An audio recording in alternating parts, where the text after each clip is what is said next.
sessions. And what I thought we would do is continue building the thingy that we're building just to learn a little bit more about the app script environment and just make the thing that we started actually like kind of useful and to be able to get larger volumes of data. And then maybe incorporate BigQuery into this so that we can get from, data into a sheet into data into a database. And what's cooler about that is that if we're going to use that data like in a Looker Studio environment, which a lot of us agency people do, it'll power reports that run super, super fast. And what's amazing about that is we can then bridge that gap from Looker Studio being a reporting tool that's really slow into a tool for analysis, which is really fast. So, hey, I wonder if X is happening or Y is happening. It allows us to quickly like drill down and kind of do that analysis really fast. Does that sound good as a plan? Yeah, Yeah. No, absolutely. Wait, no, can I BigQuery's ask? always been a black box for me, so I'm what? ready. Wait, which has been a black box? BigQuery. Okay. Anybody want to share what they've been building or working on or pain points that they've experienced throughout the week? Anybody? Um, yeah, I mean, we talked about, no, I'm building some internal tooling Yeah. to help manage local services ads better because their native interface is so clunky. Yeah. Yeah. What's annoying is that the API that powers whatever you're going to build are the exact kind of same endpoints that power the front end interface. Um, Hmm. if you're getting ads data, you're actually working with the ads API and you're not working with the local services API. Yeah. And that's great because you get a lot of data from Google Ads and it's super fast. But any of the management APIs, I would expect to be just as clunky and just as slow um, before they moved from the old version of LSA to the new version. What I found was that they had 100 items per page limit, which is a very small limit. And sometimes the API would take a full minute to respond with a page of results. And that is crazy slow. Like with Search Console, it's instant and you get 50,000 rows. So it's, excuse me, 25,000 rows. So it's like, bam, second later, bam, second later, bam. And LSA was like, wait a minute. Oh, 500 error. It's like, Yeah. wait a minute, what? I had to wait for all that and then it's broken. Oh man. So just expect that and think about like and anytime you're doing lots of requests from the actual LSA endpoints, start thinking about parallelization. Did I say that right? I might have added a syllable, but because if you're doing it sequentially, you're going to find that things take forever, and you're also going to find that they're super error prone. Whereas if you do, And and this is even within the Google Ads API. Mhm. Like, okay. Well, LSA is kind of part of it, but Uh, I don't know about account management stuff. I'm not comfortable doing account management stuff via API. I don't want to spin up accounts, do anything destructive, Hmm. deleting accounts, creating campaigns, deleting campaigns, anything where there's like money involved. I'm not super stoked to build on that uh in the agency environment because I just see nothing but problems there. Hmm. But that's me. That's my personal perspective on it. Doesn't mean don't do it. It just means uh if there's money involved, it means like we move fast when we're building things in the agency. It's like we're okay with bugs, right? We're okay if there's a reporting bug, I can loop through the next day and fix a bug. But if it's like a bug and and I'm like dealing with problems and there's money involved, it's just a different scale of problems. It's and those problems impact your relationship with your clients potentially, and that kind of stuff is a very different kind of thing versus, oh, I can't see what search terms I ranked for yesterday. Like that's a first world problem versus a we're losing revenue kind of problem. Hmm. That's just my take on it. That's typically how engineering teams like structure their rules is number one is uptime. Like if the site is down, everyone or a part of the site is down, everyone stops everything to do that. And then Yeah. the second one is revenue. If something is blocking revenue, everyone stops everything to fix that. Yeah. And then everything after that is traffic, and it's not an emergency. I love that. Test the delete button from the history. Here's what changed. I'm just seeing if something finished. Okay. So I'm gonna start sharing my screen again. Um, do you guys feel like, are you okay? Because we're kind of going slow. And it seems like y'all are building things week to week that's maybe faster than what I'm sharing. So I I'll think say I appreciate this pace. yeah, Yes, I built some things and yes, it works. They aren't perfect. yeah, And I'm learning a lot of, oh, I could have done it that way, yeah, or I probably wasted a crap ton of credits when I could have done it your way, which was a lot more refined. So I personally appreciate this. yeah.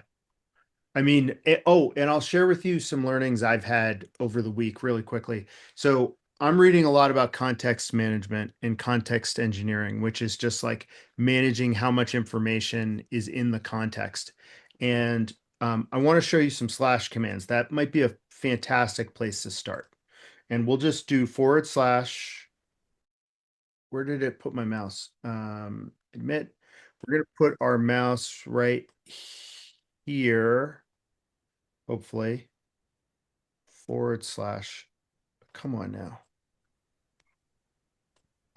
Oh, I'm not in Claude, am I? Okay. I'm going to kill that session, start a new one. Remember, we start with Claude, except for the fact that we don't do a slash command when we're in normal terminal. I see that there's a new version, so my first note is to just go in and look at release notes. This is I think this is a fantastic way to get to work every single time. And the reason why is a scenario like this. Like this was a big release. 2.147 was a big one. I know that because there's lots of bullet points, but there's a lot of blue stuff. And specifically when you're going through release notes, look for things like this. This is like big deal time when they have a link out to a blog article. That means there's a major change in what's going on. Okay, so I just want to look really quickly to see if there's anything important that we need to know about. Lots of fixings. Ooh, something new with that. They added a 1 million context window to Sonnet 4.5, and they also dropped Sonnet 4.6 this week. And that's a big deal. It kind of slots between Opus 4.5 and Opus 4.6. So that's all good to know. This is now in my context, and I don't want that, right? So I want to get rid of that so that I start with a clean slate and I go like this, context. And I didn't pay attention to what I was doing. And I'm going to hit enter. And it's going to show me everything that's in my context window. And I just started with a clear, which means that this is basically as clean a context as I can have with with with a new session. And this is going to give me insights. And I want you to get really familiar with this because it'll help you save money and it'll help you get the most out of the models. Notice how at the bottom here it says that I have 75% of my context window. And I'll show you how to get it set up like this. I think it's a slash command called status line. Okay. Um, Here's what was captured. Um, I actually want to see what's in the context, and the forward slash should give me a different view than what's going on here. Um, they might have changed something. They might have changed the slash command. Okay, this is how to set up status line, and you would just do status line, and then it walks you through a quick little thingy, a quick little interview thing, which will first off they're going to read through like your root file, this ZSHRC on a Mac, and basically what that is that controls like how your terminal works.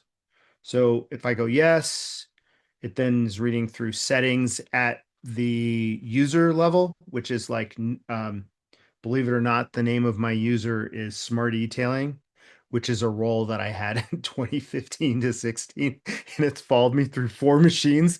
I can't get rid of it for some reason. And I've not paid any attention to it.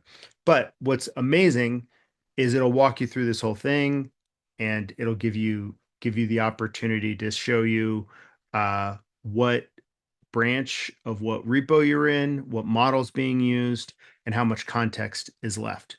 We'll come back to the context slash command later. I just wanted to show it to you, and I wanted to just give you a little bit of um, a little bit of insight into that.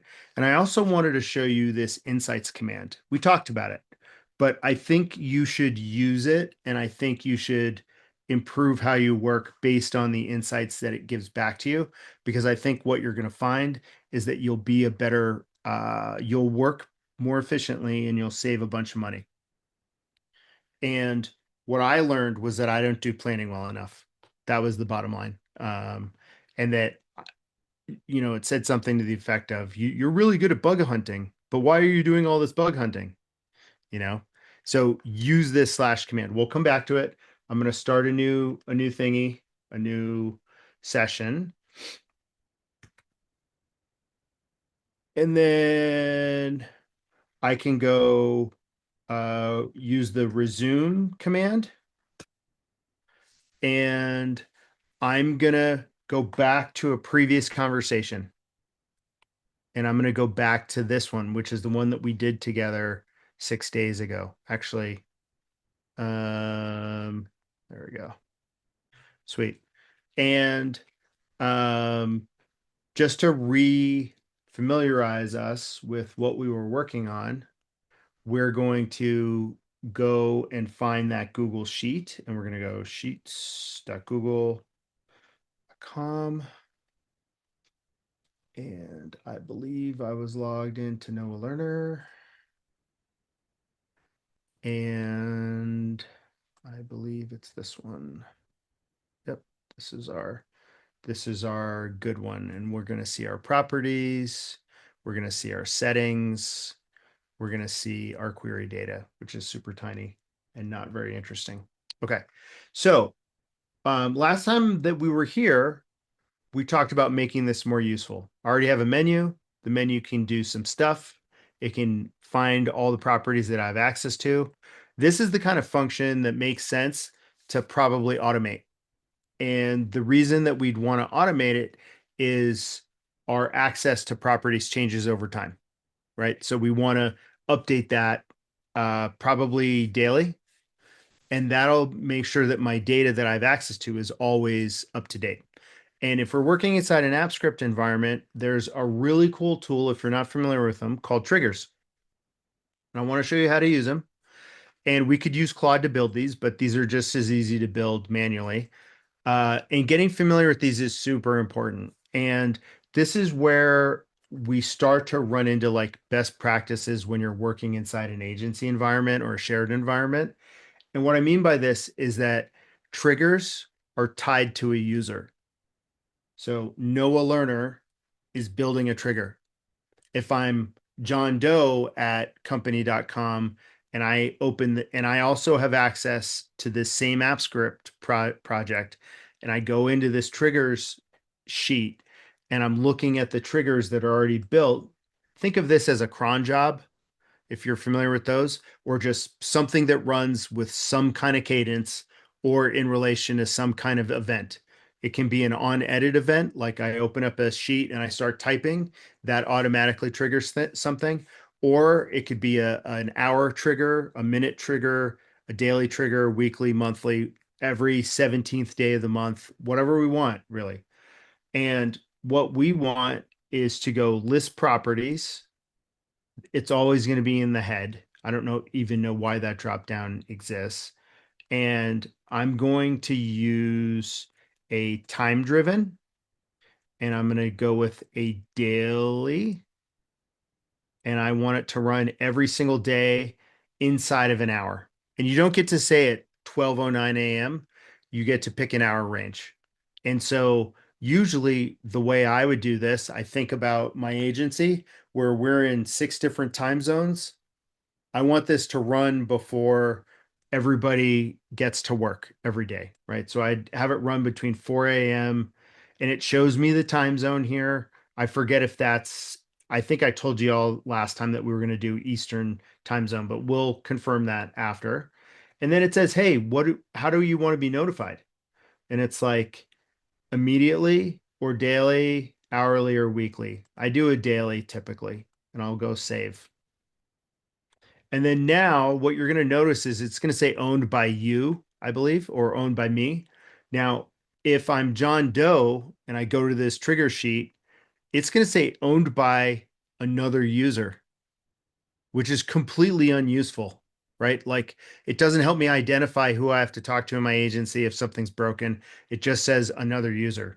So this is why it's really important to be mindful about which email user you use to build triggers so that you'll always have access and everyone potentially can always have access, right? So think about using um, using that to be mindful. Okay, so we set a trigger to run every morning so that our properties are going to be updated. Think about just think widely about how you could potentially incorporate triggers into your workflow now. Just think about that. You're going to find there's almost an endless opportunities for it. We have tools at Sterling Sky, like we have a tool called the Vacation Tracker, where we're updating everybody's time expenditures every single hour during the workday. And that's a really great because it allows every employee to track their work over the month. That's a great example of an hourly trigger. Does it need to work 24 hours a day? No, it needs to work about 12 hours a day. And so we have it run only in specific hours. Okay. Alrighty. So let's think about how we could make this more useful. It's kind of annoying. One could easily argue that it's kind of annoying to have to use a menu, and maybe it's easier if we have a sidebar. And No, sidebars, Do you yeah? mind zooming in just a little bit on? Yeah. Thank you. No, I don't mind. How's that? Perfect. I Better. gotta change the layout. I gotta make sure that we're always showing content only. Okay. I just want to make sure that uh we had an issue in last week's video where it wasn't showing the screen, it was showing me talking, and that's stupid. Because you guys don't care about me, care about this. Um, so I was thinking it might be kind of cool to build a sidebar. And then I was also thinking it would be cool to build a way to do inputs that are not in the sheet, but are actually like a form that lives in a pop-up. And we could do it either way. The thing about a pop-up is we have total control over what it looks like, which is pretty rad. You can use really nice CSS and you can make it look really pretty and all that stuff. If it's in a sidebar, it's way more restricted in terms of how wide it is. I don't have control over how wide it is, and I have less control over what it looks like. So do you guys want to do a pop-up move or do you want to do a sidebar?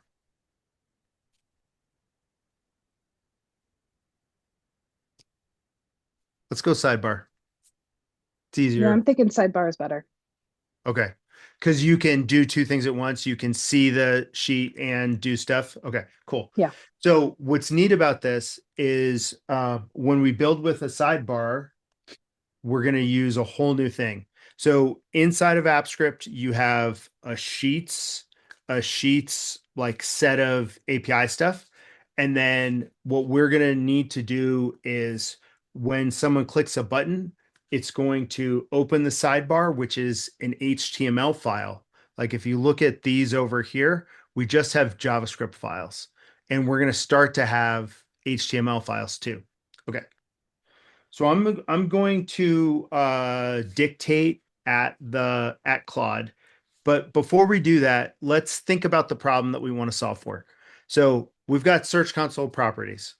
Currently, we can get search data for a specific period of time for those for that particular property, and we can write it to a sheet. Do we like that amount of functionality for now? We'll just start with that as a baseline and we'll go. Okay, Yep. sweet. I want to change how the user manages the experience of working with the Search Console API. To do so, I want to integrate a sidebar that'll live in the standard sidebar location over on the right.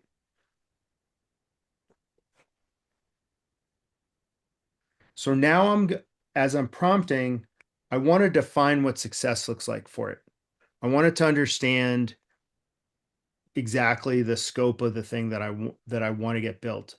And then I also want it to interact with me back and forth so that we can define the scope. And we're going to talk through planning a lot over the Code Along series because I think it's really the most important part of the whole build process. It's not the code, it's the plan. I want the user to be able to pick from a list of Google Search Console properties. I want the user to be able to define start and end dates. I also want to only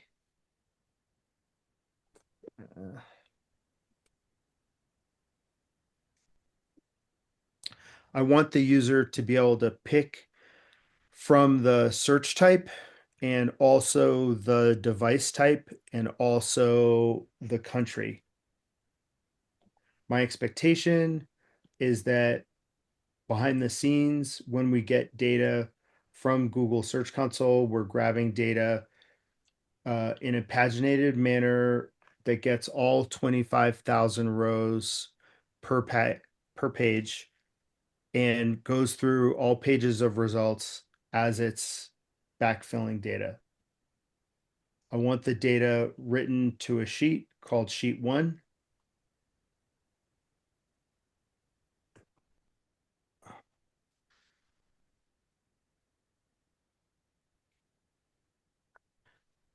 Whoa.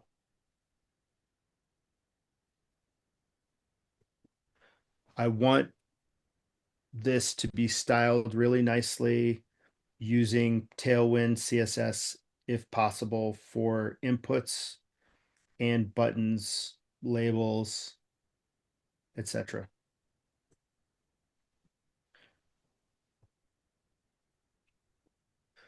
I want you to think about this design and ask me anything in order to improve the plan.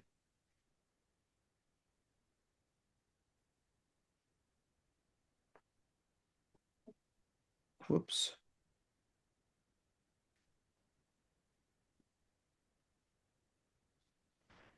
One thing my pal Jordan uses as he's in planning mode is he does multiple passes through the plan. It's not just it's not just getting Claude to think through it once. It's getting Claude and or other models to think about it multiple times from multiple perspectives. Because you can't ask one model to find its own blind spots. You have to kind of do a mindset shift in order for it to see things differently, right? Okay. What And when data? you talk, quick Yep. question, when you talk about the different models, are you saying like different Claude versions, or are you saying taking the Claude code and dumping it into Gemini? A and B, Okay. both. Yeah, potentially both. What data column should appear in sheet 1? Currently, the code fetches query, dimension, keyword, clicks, impression, CTR position. Do you want all of those or different additional? So add date, yes, please. Add page, yes, please. Um, country, device, search type. Okay. And then I got to go next. Filter only. Use them to narrow results. No extra columns in the sheet. Add as when fetching with filter search type. Should these be filters on the API request or additional dimensions in the output? For example, if you pick mobile, do you want a device column in the sheet or just filter only? Yeah, no, it needs to be add as dimensions. I want to explain this. Do you guys see? Can you read this? I'll make it bigger. It's saying, hey, when I'm getting data with filters applied, should they only be on the API request? The answer is no. They need to be in the sheet. And the reason why is I'm thinking about Looker Studio already. I'm thinking about my ability as a user to filter the data in the front end. I can only do that filtering if the data is in the sheet for me to filter with. Does that make sense? So add as dimensions. Okay. When you run a new fetch, should it overwrite sheet one or append below existing data? This is a fantastic question. And it's fantastic because this is when we think about the thing that we're actually building. Are we building an ad hoc analysis tool? Are we building a data pipeline? Those are the two specific use cases. If we're building a data pipeline, it's going to be mainly append. Everything appends at the bottom and it runs with a daily cadence to get data from some period X days ago in order to have data that's exactly accurate over time.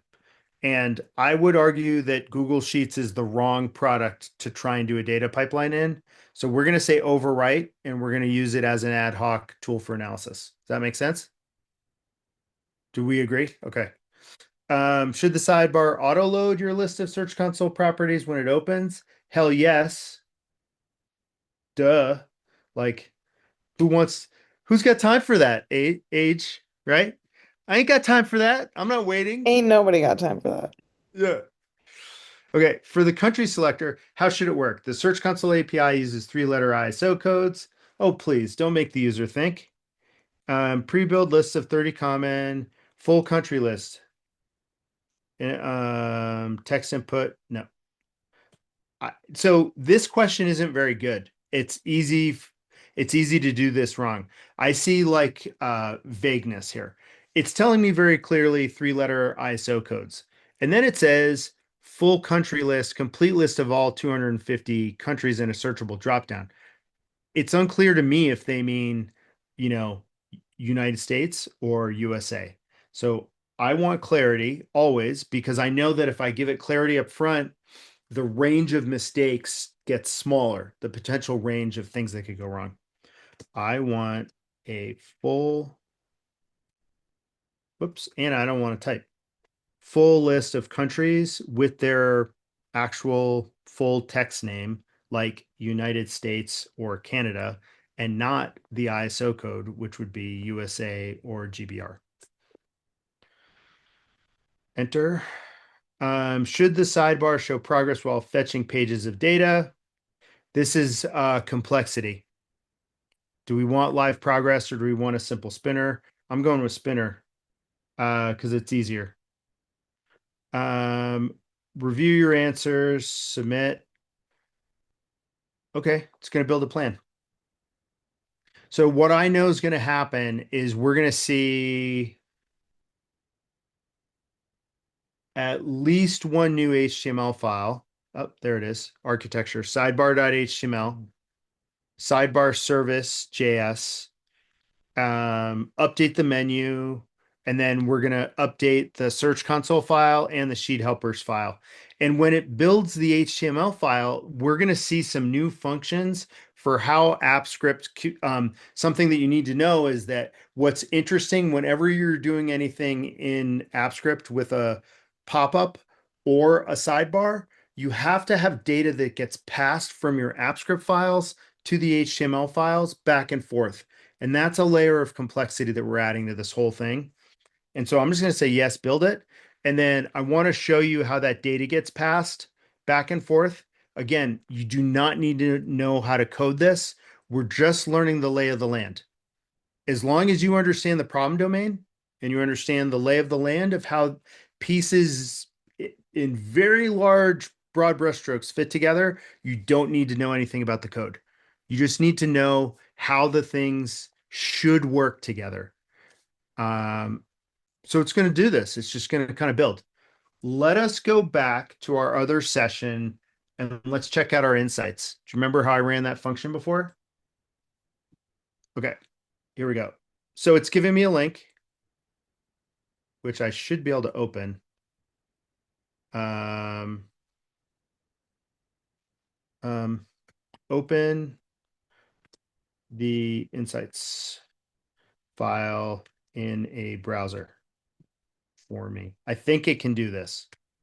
Let's see.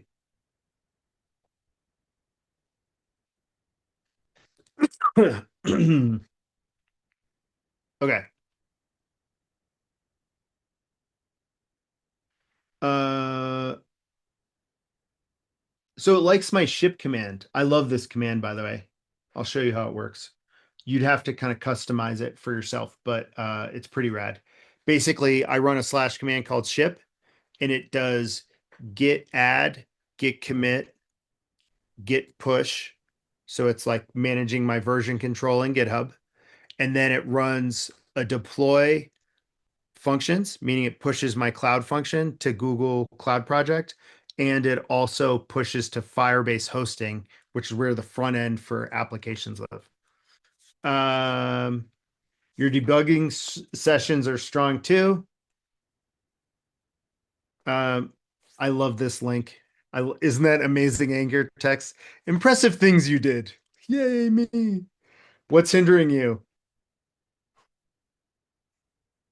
Ooh, you're sending your actual, it's saying like, hey, you have a simple ship command. And then it's like, yeah, but that ship's command is probably broken. Ooh, custom skills. Try defining a custom slash command, custom skills for your deploy workflows. We should switch back in a sec. Ambitious workflows. Ooh, it could be a fully autonomous deploy and verify pipeline on the horizon. So if I click this, I'd be able to, um, and then it tells you all of the message, all the lines, how many files, how many days. And that's just in this one project, I think, that we were just in. Um, this is all work stuff that I've been dealing with recently. And then it tells you what style you are. This is invaluable to have this kind of feedback. It's pretty amazing, actually. And then this is where it goes in the problems. Okay. I'm going to switch back because it probably needs me to make a decision. It's slithering currently. And I watched a I watched a video over the weekend that Boris Cherney, he's the guy who built Claude Code for Anthropic, and it's the launch video for Claude Code, and I'd recommend you find it and watch it. It's about 30 minutes long, and I think there's like really interesting nuance when you listen to someone like that talk about the product that you just don't get from like reading through documentation and stuff. And one of the things that I took away from that discussion was, they get to the Q&A and people are lining up asking questions, and a woman asked, hey, why didn't you build an IDE? Like, this thing is an IDE, which gives the user the ability to see the file structure and actual files that need to get edited and all that stuff. And his response was pretty telling, and I think you might want to think about this, which is, and he said this when the product was launched. I don't know, I forget when that was. I think it was in March of last year. He said something to the effect, she said, why didn't you build an IDE? And he said, well, we're very close to the model here, and we see on a daily basis how fast it's getting better. And we determined that spending time building something like that would not in the long run be useful, because very quickly we're probably not going to be working inside IDEs anymore. And for me, that was like, holy shit, because I've been showing you guys VS Code, working in VS Code, using the terminal inside VS Code. But I think this, you just keep hearing people who are building software frameworks, like the guy who founded or created Node.js, which is a flavor of JavaScript. He came out this week or last week and said that the time of humans writing code is over. And when I heard that, I was like, all right, so terminals it is. I don't know what that workflow is, but I think next week's showing us how to use tmux is going to be really useful for that. And the other takeaway for all of this is like what I'm showing you, hey, I want to add a sidebar would have been a multiple day project 2 or 3 years ago. This would have taken me I don't know about multiple days. I type really slowly. So when I say multiple days, that's why. And I'd have all kinds of syntax mistakes because I'd be looking at my keyboard the whole time. And okay, this is pretty cool. Check this out. I'm super glad I gave it all of that clarity. Let's learn some basic software development stuff. Ready? This thing is a function with a function name called get country list. And I think this dash at the bottom, at the end, might make it a private function, or maybe if the dash was at the beginning. I almost never use underscores in my function names. But basically, the way the function works is, hey, when you run this function, return an array. When you see brackets like this in JavaScript, that's an array. And what it is a list, basically. And in Python, instead of an array, it would be called a list. And then inside each index, which is each kind of spot in the array, these are objects. And it's squirrelies on both sides. And it's got a property name, and it's got a value or a key and a value. And each item has a name and it has a code, name, code. And so they map and the way that this is all going to work is Google is working from these codes, and it's going to map from the code to the key or the name property. Do you want to create? Yes, I do. Yay, one step in the plan is complete. There are a lot of GitHub repos. Just that's about as trite a thing as I could say. And oh my God, that was amazing. So you know how Jim's note taker tries to join every time at 9:40? It finally gave me a new pop-up, which was accept or decline. I got to just go decline instead of having to go and do 3 clicks. I only had to do 1 click this time. Okay, green is new when we're looking at code diffs. And yes,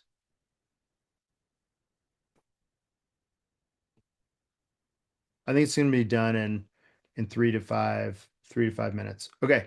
So it talked about and I'm watching my context, by the way. It's getting smaller and smaller. And if you want to have like a rule of thumb, the first 40% is the juiciest. That's where Opus is really smart. And what you're watching for are things like, I agree with you. You're really smart. That means you're getting a dumb model. That's when you want to start thinking about clearing and starting a new session. And we're not going down to let it go all the way down. And we can, and I've built that way for a long time, and I just don't think it's as smart. Now, notice it's doing task after task after task after task. And every time I give it, I accept, and it's doing the next thing, I'm just going to say accept all edits. And now it's not going to ask me anymore. Ooh, look, this is where we'll spend some time learning about this stuff because I think this will be useful for you. Okay. So we want to look at the sidebar HTML because you've never seen one of these probably, and there's a lot to learn about it. Okay, so this is just an HTML document. It's pulling in Tailwind. It has a style applied. It's got all kinds of Tailwind. For some reason, asking me to re-authenticate with Clasp, which is fine. Let me get back into my thing. Okay. I've got HTML that's all driven by Tailwind rules. And I can see I've got an H1, I've got a paragraph. I just want to make sure that I don't need to accept anything. Okay. Whoa, we're already done. Okay. Script belongs to no learner. Oh, snap. I want to go back. I logged into the wrong account. There we go. Did you guys catch what happened? I was a spaz and I accepted Noah at Sterling Sky. And it was like, uh, no, you idiot. You need to use Noah Learner. And it said that up here. See? You're logging into Noah at Sterling Sky, you moron. Okay. So, ooh, we've already pushed. Blammo. So now it's telling me what we did. Okay. That whole process was 15, 20 minutes, right? Okay. This is our old sheet. You have to reload to see changes. Sidebars, you have to manually open. They don't just automatically open. So I go Search Console, open sidebar. And I was hoping this would happen, believe it or not. Specified permissions are not sufficient to call UA show sidebar. We'll just go here to see if it shows us the whole thing. Required permissions, google.apis.com, auth container.ui. Okay. Whenever you add a sidebar, you add new functionality. Hey, oh yeah, and by the way, I want to email the results to so-and-so, and I want to pull in Google Ads data. As you're building, you're layering on functionality. Your expectation as a builder, this is where we're learning the lay of the land. Your expectation as a builder is that you need to update your scopes in the appscript.json file. And we're going to just give it the guidance. Sorry, my dogs wanted out. We're going to give it that guidance. You forgot to update the scopes on the appscript.json. Please update and use clasp push. Okay. Lay of the land stuff also. Claude is the smartest junior developer you'll ever meet. You are the architect. Expect to drive the tool. Tell it what to do. Script container.ui. They just added that. That's the one that we got the error message that was missing. Reload the spreadsheet and get a reauthorization prompt because whenever we add a new thing, we have to re-authenticate. I need to reload it first, I believe. Search console, open sidebar. It's going to give me you must accept permissions. Okay. Yeah, I know you haven't verified the app. That's fine. Boom. We now have a sidebar. It now can load properties, which is really slow. Surprisingly slow, considering that there's only like 4 properties. Server error occurred while reading from storage. We're going to dump this in. So again, Claude is able to do all this stuff, but you go into bug hunting mode after you add new features.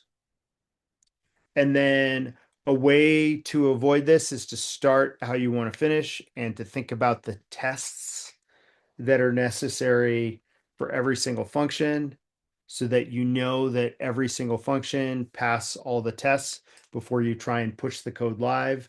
Imagine that 10,000 people a minute are using this application. I just created a broken experience for all those people. Thankfully, I don't have that problem. I have a Claude code along with how many of us are in the room? 9. Woo! No, it doesn't. Wrong, wrong, wrong, wrong.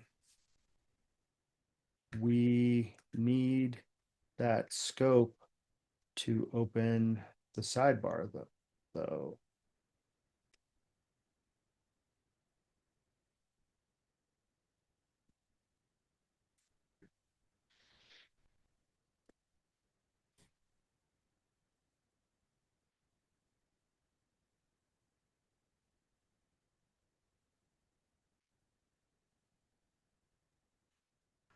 Okay, now I want to show you more ways to debug. So we go extensions, app script, and then we go to executions. I think you should be comfortable with this, what I'm showing you. So this is important. That's kind of like workflow. And to be okay with the process of not knowing what you're doing yet, etc. Executions, head, get countries from sidebar. All 3 of these things failed, which is really interesting. Open container, cloud logs, cloud errors. This is different. I don't know if you guys remember, but before there was an arrow, like an accordion arrow, that allowed us to just open this. So this is the first time I've seen this where it says cloud logs and cloud errors. I've never seen this user experience before. So we're just going to open our thing and we're hoping that it stays in the right user. And that's a pretty useless error log. So instead of the error log, we're going to look at the cloud logs instead of the cloud errors. And we're going to see if there's more stuff that I can paste in. And let's see. This is all that there is. There's nothing else. So if I go like that and I expand the nested details, I'm going to just do this. So you just try reloading. Okay. I'm going to try reloading the sheet. I don't think it's fixed, even though it's telling me that it's fixed.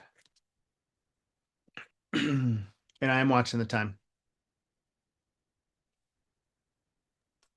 Noah, do you ever go into like the function debugger to get more verbose output? Yes. Okay. You're talking about inside AppScript? Yeah. Oh, and I want to show you guys how to do that too, because I think you'll get a bunch out of that. Let's see. So it's failing on the get properties. So if I go and so let's say you jump into an AppScript project. We know that the thing we're looking for is like list properties, right? That's the name of the function. There's a bunch of files. Each file does something different. We need to find a specific function. I can't just do a control F and it'll automatically search through all these. I got to search individually through. And the way to understand an AppScript code base is it reads from top to bottom. So this stuff is read before this stuff.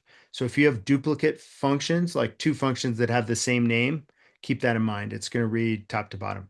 So appscript.json is just my permissions, and it controls like the runtime and stuff like that. And it also defines my time zone.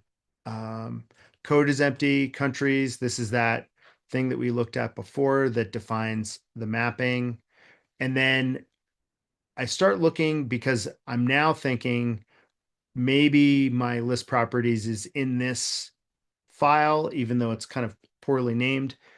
And I can click this drop down to see all the functions that are named. And I can see that it's at the towards the top on open, then list properties. Here it is. So, and we can start reading through this. So it says the UI alert fetching properties. This may take a moment. Okay, so what are we going to do? We're just going to go list properties and we're going to run it and we're going to see what happens.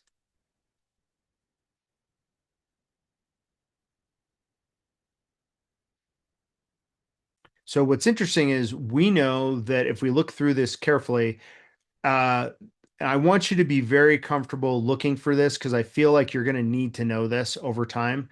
I said, hey, you don't need to know jack about the code, but you do need to know something called defensive coding, coding defensively, and error handling. These are two things that define an actual builder versus someone who's walking what one could call a happy path. And when Jordan and I started doing this stuff, we were happy path people. We love the happy path because it's happy. Who wouldn't like the happy path, right?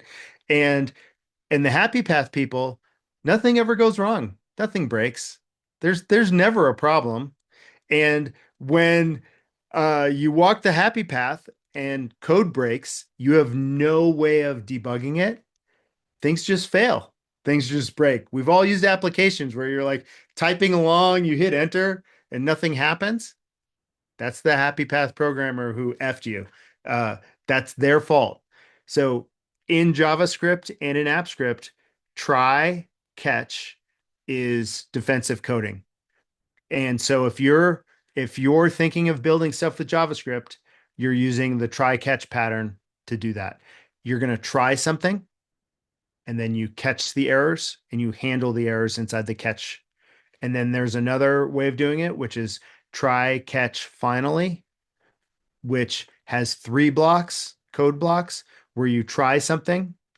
And if it fails, the catch thing happens.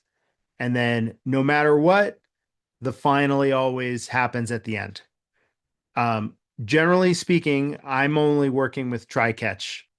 And so if you're prompting, you can say things like code defensively, handle all errors gracefully. That's a great word, gracefully.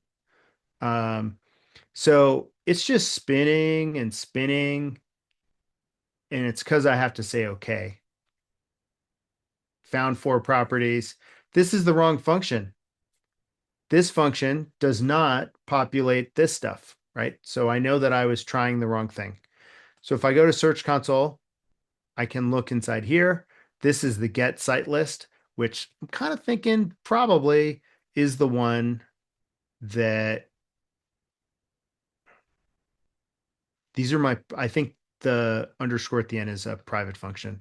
That's why, if you'll notice here, the first function that's listed is get site list, even though there are these functions above it. They're private functions. Okay. GSC API base plus sites, options, get auth headers, mute exceptions, fetch with retry URL options, data. Okay. So we're going to try this and we're going to run it the first time.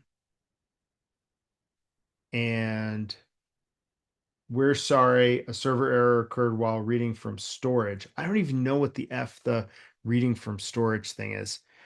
Do you guys see a try catch statement here? There's no way of handling an error, right? So I think what we can do here is put a breakpoint right there.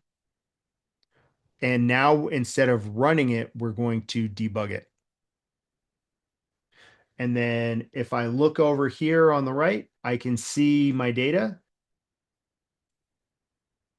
And these are my authentication headers. If you've ever used Postman, by the way, you could use this to make Postman requests. I mean, see how it has the three dots at the end? I can't use that because that's not the full thing. But because the three dots, there's a bunch of other characters. So I couldn't use that exactly, but I could console log it to use it in Postman. But what we care about is the data piece. Site entry. These are the four. So we're getting the data. We know that the data is coming back with the get site list. Okay, what are the other things that exist here? And then let's see. So what do I need to do? I need to look in my menu, which is probably I forget where it is. Okay. So there's the open sidebar. So I'm looking for this function. And I think it's probably going to be in the sidebar server. And I have to hit stop so that I can see stuff. Okay, so what does it do? Um, var HTML service, create the file called sidebar, set the title of it, and then find this function, show sidebar HTML. Let's see if that exists here. And then I'm gonna just look here. Oh, come on. Really?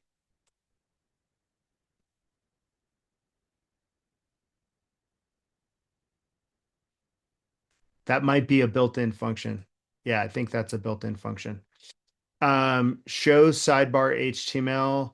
The HTML that we're showing is the sidebar. So now we're going to see if there's JavaScript in this file that populates that. Okay, and it's down here. And what does it say? It says when the document loads, load the properties, load the countries, and then load the default dates. And then if I scroll down, load countries, it says Google script run with success handler, all countries, render countries, and then get countries for sidebar. Where is my thing for the sites? Must be at the bottom. Where's the sites? Hold on a second. What am I missing? Load countries. Load properties. So I didn't see that function defined below. So I'm going to just do a search and I missed it. Oh, it's right below it because I'm a moron. Okay. With success handler, property for each URL document, get it with failure handler, get element, class, add, hidden, get properties for sidebar, classless, remove with success handler. Noah, if you run the debugger on like an outside function without a breakpoint, will it just run all these kind of and drill Yeah, down until it yeah, kicks something back? yes, it'll run it. I don't, so document element loading properties. So what it's saying is, um, let me see the loading properties, which that shows me the spinner, I believe. Hide the error, add the hidden class to error properties. So if there's an error, it basically is saying hide this thing. Make the main form hidden. And then it says to run the function properties for each, but I don't see a way where the data is coming in. I don't see that. Maybe it's this, but I didn't see this function name. Get properties for copy. It doesn't mean that it doesn't exist. It just means I don't see it. Get properties for sidebars right here. Var sites equals get site list. Return sites map, return site URL. Okay. So then get property for sidebar. We're going to do the same thing. We're going to debug it. It's going to stop. And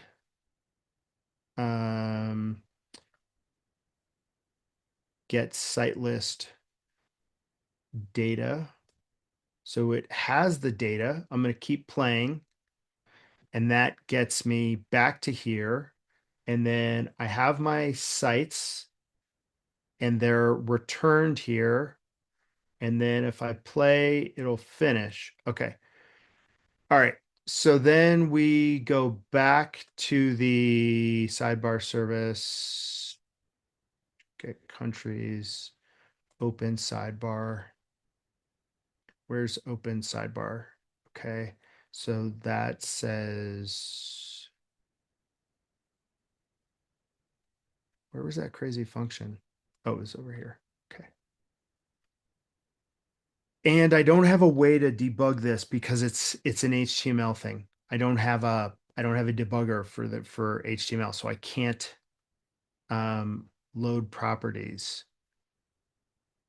Google script run. Um, I'm just going to see what it does for that. I gave it the full error message, which wasn't any more useful than what we gave it before. I think the error is that when we run the get properties function and try to write it into the HTML in the sidebar, that's where it's erroring.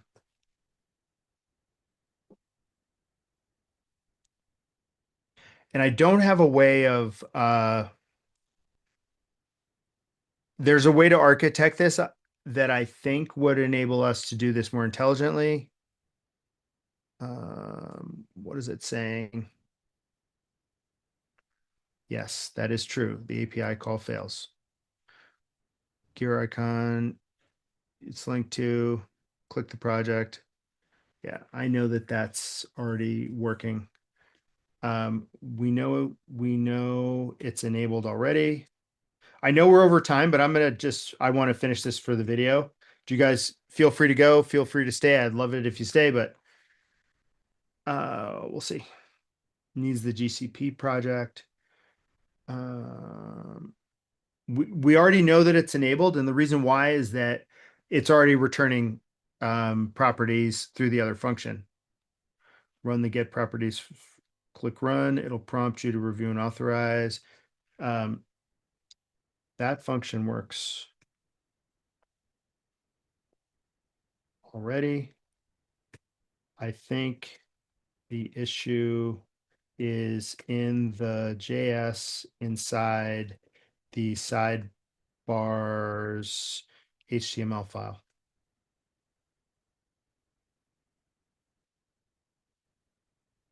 What? Okay, remember the escape button, right? There are times when we make mistakes. That was one thing that I picked up uh that I picked up watching Boris Cherney talk about the escape button in that thing. You can hit the escape button anytime you want, and it will not mess anything up. Knowing that makes you fearless about it.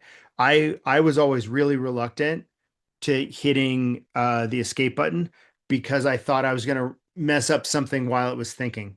He said in that webinar, he's like, hit it anytime you want. You're never going to break a thing.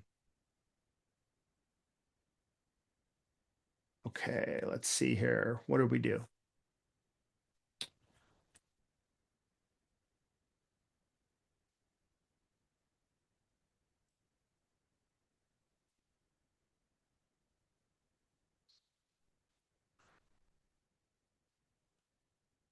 And this is the magic of Claude Code. Even though it's frustrating, again, we're talking about something that would take days versus minutes, you know, 60 minutes. I'll take that 60 minutes. And I was just running the mouth for the first 15 or so minutes of today's thing.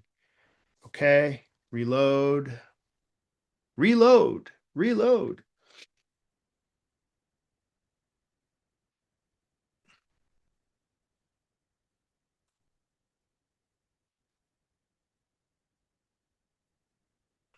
Bam.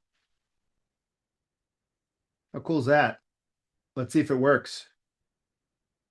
Village Tree LLC. This is going to be a lot of data, guys.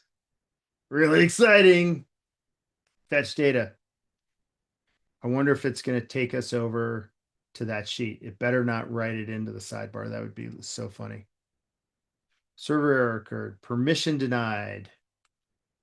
We know that it's getting countries. We know that it's getting properties. So that tells us that we're making some of our requests to the Google Search Console API are working. Okay. Again, I hit escape right away because my prompting was pretty poor. I want to teach you a command that's really useful. On a Mac, it's the command key right to the left or to the right of the space bar, and an arrow takes me all the way to the end of the line. Same thing going to the left to go to the beginning of the line. That's really useful when you're in the terminal. This happened when I tried to get search data. The sidebar is now loading properly. Okay. I want to just zoom out a minute. What's our context? We have 50%. We just did a whole bunch of debugging. All of this debugging is effing with my context, right? It's not making the model smarter. So the power move here is to copy this and to hold down that command key that I just showed you and hit delete and watch what happens. It deletes to the beginning of the line. Do it again, delete the whole thing, / clear. Bam. I got a clean context window. Paste this in. And I'm now having a clean context, smarter model, debugging a new problem.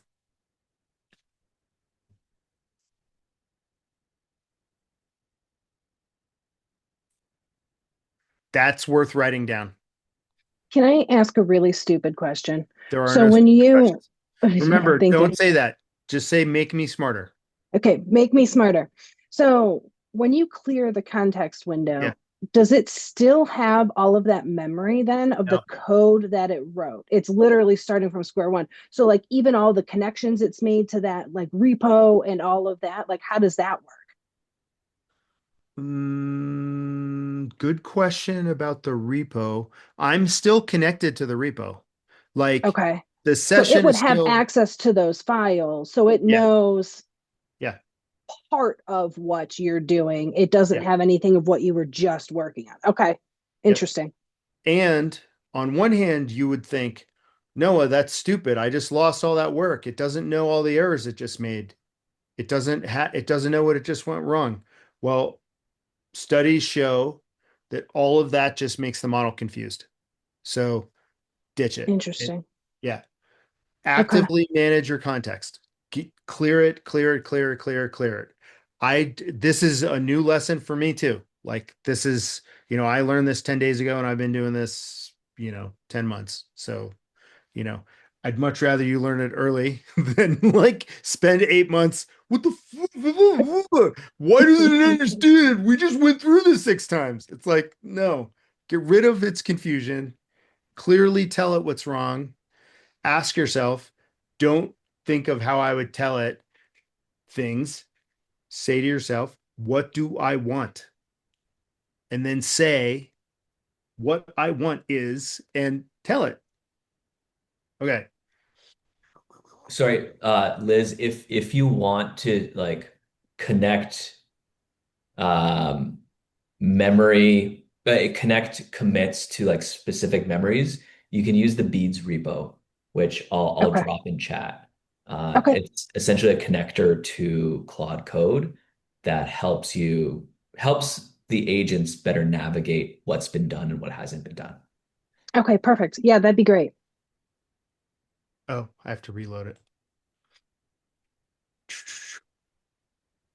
And that developer also built this thing called Gastown, which I spent a lot of time reading about in the past week. And it's wild. Like it allows you to set up tons of Claude sessions with tons of agents because that person perceives that a year from now, the standard operating procedure is for us to have 100 models. I mean, 100 agents all building at the same time, which is insane. The cognitive load to like manage that. Once you see the real error message. Um, so again, we're in bug hunting mode. We go back over here. I'm going to go into my executions and I want to see what failed. And my expectation is that this should open. So Jordan, I don't know if you were here for this, but they got rid of the accordion error. I confession, I haven't touched AppScript in God knows how long. Uh, I'll just crawl into my corner then. yeah, I do this all the time. I mean, it's such a simple way to get things built quickly. expand, copy. This is the other thing. You don't have to like select. You can just do copy, copy as JSON. This is the error. Generally, Claude is much smarter than I am at bug hunting. Do you guys see this weirdness right here where it looks like I'm some kind of Star Trek font? I don't know how common this is. It happens to me all the time. Jordan's never had it happen to him. I have no idea why it happens on my computer. And I have No, no does idea how this to, only appear in VS Code? I don't know. You know, it's totally like a tree falling, and if there's no one there to hear it, like I'm always in VS Code, it seems like. And it all of a sudden will happen. Like it doesn't seem to be tied to where I am in my context window. It doesn't seem to be. And while this is running, like I think it's really important to talk about context window size because this is something that people tout all the time. We had a guy in our clubhouse room on Tuesday who was like, "Oh, Sonnet dropped and it has a 1 million context window. Do you people understand that that's 4 times bigger than it used to be or 5 times bigger?" None of that is important. It's all about that first initial percentage of the context window that you're working with. And there's all kinds of research. It doesn't matter how big the context window is. More stuff that's in the window, the more confused the model gets. So that million context window size is kind of a mirage. Like you want to work with less, not more.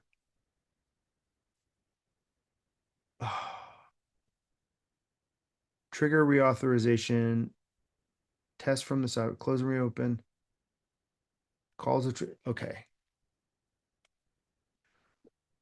I think we're not fixing the correct thing. The issue is that when I click the fetch data button, it makes an API call to Google Search Console. That API call and the tool writing the data to the sheet one is not working as anticipated. We know that we have properly authenticated to all of the APIs that are necessary for this function to run properly. We know that the sidebar opens. We know that Search Console is working because it's properly populating the property list, the countries list, and the device list inside the form in the sidebar. Now that we know all of this, zoom out and think about what could possibly be causing the error. Think about what the most likely root cause is, and then think about multiple ways that we could use console logging in order to debug this more efficiently.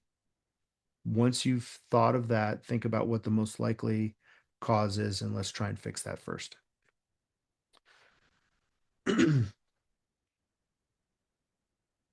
I'm not saying this is the smartest way to debug, but it's a good way to think about it. I want Claude. Do you ever problem solve with someone? Well, let me reframe this. When we problem solve, we typically go to the easiest solution first. Almost always, we gravitate to the first thing that we think of. We don't gravitate to the right thing or the most reasonable. We focus on the thing that comes to us first. And models are like that too. So I want to enforce it to think about multiple potential problems and multiple potential solutions. And then I want it to think about what's most likely. Now, another way to debug in this potential scenario is to insert myself into the loop. Another way, which I talked about in the first 2 sessions a lot, which I haven't used here, and I feel like I'm a dumbass for not doing it, is perform a web search. Like, why haven't I told it to perform a web search yet? That is such a power move here. And I'm going to hit the escape button and just say that. Perform a web search in order to help yourself debug this particular problem. All right. So it's got both blocks in context. Um, I've told it to do what's reasonable. I've told it to do a web search. These are, I mean, basically think of yourself as a carpenter. You've got a screwdriver, you've got a flathead, a Phillips, you've got a hammer, you've got a power drill. Each one of them's crazy powerful. Each one only does one thing or, a set of things. Um, I want it to give it a lot of tools in order to solve the problem. Okay. Whoa, it found a specific issue in issue tracker, which I think is a red herring because this feels to me like data is not properly either A, we're not structuring the API call properly, or B, um, data is not going from the app script to the HTML properly. And that data not going to the HTML properly has to do with on the sidebar HTML, it's that Google app script run. Okay.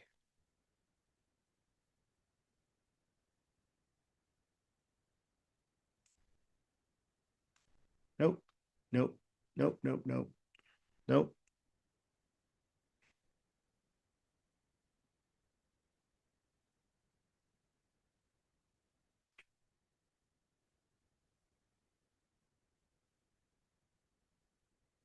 Oh, let me.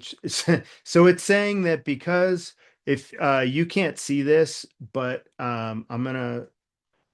It's saying that I'm logged into multiple Chrome users, and that's the problem.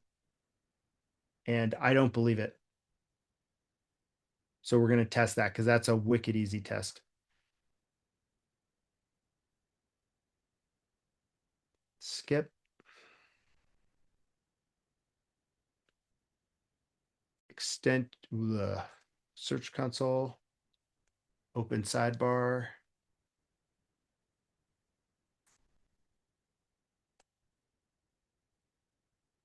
Ah, you're killing me. That was the issue. That's going to totally F with any user though, right? Every user is going to be logged into multiple things. So what's nice, I don't know if you guys saw this, but we got more data this time than last time. We only had like 3 rows last time we ran the function. So my brother's website is finally getting a little bit of impressions. I don't know about clicks. He's got 1 click, 2 clicks. Oh, I hope he doesn't watch this video. But what's neat is I have a data source for building a Looker Studio thing now.